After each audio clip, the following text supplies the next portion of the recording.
Hello friends, welcome back to channel. இன்னைக்கு நம்ம ரொம்ப டேஸ்டி அண்ட் ஹெல்தியான சட்னி ரெசிபி தான் பார்க்க போறோம். இந்த ரெசிபி பாத்தீங்கன்னா பிகினர்ஸ் மட்டும் இல்லாம பேச்சுலர்ஸ் கூட ரொம்ப ஈஸியா செய்யலாம்.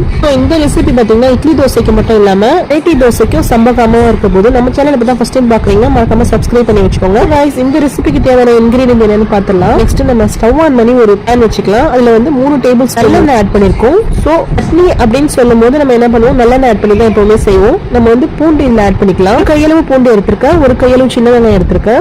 இந்த சட்னியை வந்து நம்ம டேஸ்டா செய்யறதுக்காக நம்ம வந்து சின்ன வெங்காயம் பூண்டு சேர்த்திருக்கோம். அதனால ஃபிளேவர் இன்னுமே ரொம்ப நல்லா இருக்குங்க. நெக்ஸ்ட் இதுல நம்ம கடலைப்பருப்பு ஆட் பண்ணிக்கலாம். கடலைப்பருப்பு வந்து 2 டீஸ்பூன் ஆட் பண்ணிக்கோங்க.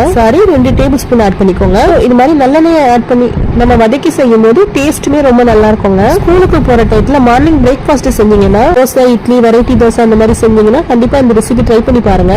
நாம இதுல 2 டேபிள் ஸ்பூன் வந்து வெள்ளை உளுந்து சேர்த்திருக்கோம். உருட்டு உளுந்து தான் நான் சொல்றேன். இந்த சட்னி ரெசிபிக்கு நம்ம சேர்த்திருந்த நல்லெண்ணெய் பாத்தீங்கன்னா செக்குல ஆட்டின நல்லெண்ணெய் தான். இதுலயே நம்ம வந்து வரமிளகா சேர்த்துக்கலாம். ஒரு 6 வரமிளகா எடுத்திருக்கேன் இன்னைக்கு. மோஸ்ட்லி சட்னி சொன்னாலே நம்ம தேங்காய் ஆட் பண்ணுவோம். பட் இந்த இன்கிரீடியன்ட் பாத்தீங்கன்னா தேங்காய் ஆட் பண்ண கிடையாது. தேங்காய் சேர்க்காதனால நல்லா இருக்குமோ இல்லையோன்னு திங்க் பண்ணவே தேவையில்லை. டேஸ்ட் பாத்தீங்கன்னா ரொம்பவே பிரமாதமா இருக்குங்க. இந்த எல்லா இன்கிரீடியன்ட்டையும் நம்ம வந்து நல்லா ட்ரை ரோஸ்ட் பண்ணி எடுத்துக்கலாம். அட்லீஸ்ட் நம்ம 5 to 8 மினிட்ஸ்க்குள்ள நம்ம வந்து இந்த மாதிரி நம்ம வதக்கி எடுத்து வச்சுக்கோங்களேன். டேஸ்ட் ரொம்பவே நல்லா இருக்குங்க.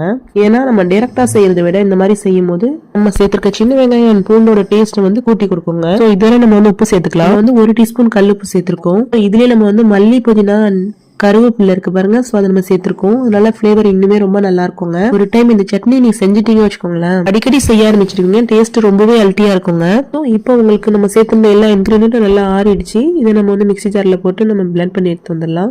இந்த மாதிரி நம்ம கோர்ஸா அரைச்சிட்டு நம்ம வந்து இதுல தண்ணி சேர்த்துக்கலாம். தண்ணி சேர்த்துட்டு ஃபைன் பேஸ்டா அரைச்சி ரெடி பண்ணி எடுத்து வந்துடலாம். இந்த மாதிரி இருக்கணும். ஆல்ரெடி நம்ம ரெடி பண்ணிருந்தோம்ல தாளிப்பூ, அதே கடாயை நம்ம ஸ்டவ் ஆன் பண்ணிக்கலாம். ஒரு 3 டேபிள் ஸ்பூன் நல்லெண்ணெய் சேர்த்துக்கலாம். 1 டீஸ்பூன் கடுகு ஆட் பண்ணிக்கலாம். 1 டீஸ்பூன் வெள்ளை உளுந்து ஆட் பண்ணிக்கலாம். இதுலயே நம்ம வந்து கறி லீவ்ஸ் வந்து ஒரு கொத்து ஆட் பண்ணிருக்கோம். நம்ம சேர்த்திருந்த எல்லா இன்கிரீடியன்ட் நல்லா பொரிஞ்சு வரணும். அதுக்கப்புறம் நம்ம ரெடி பண்ணி வச்சிருந்தோம்ல சட்னி பேட்டர், அதை வந்து நம்ம தண்ணி சேர்த்துக்கலாம். தண்ணி சேர்த்துட்டு நம்ம வந்து கொஞ்சம் தண்ணியா இருக்கிற மாதிரி கரைச்சி எடுத்துக்கணும். ரொம்ப கெட்டியா இருந்துச்சுன்னா சாப்பிடறதுக்கு கொஞ்சம் நல்லாவே இருக்காதுங்க. இந்த மாதிரி நம்ம தண்ணியா கொஞ்சம் கரைச்சி எடுத்துட்டேன்னு சொன்னா நல்லா இருக்குங்க. நெக்ஸ்ட் இதுல நம்ம நல்லெண்ணெய் கொஞ்சம் அதிகமா சேர்த்துதான் டேஸ்ட் இன்னுமே நல்லா இருக்கும். அதனாலதான் நான் வந்து கொஞ்சம் அதிகமாவே சேர்த்திருக்கேன். நம்ம தாளிப்புல ஊத்திக்கலாம். நம்ம இந்த ரெசிபிக்கு தேங்காய் எதுவுமே சேர்க்கவே இல்லைங்க.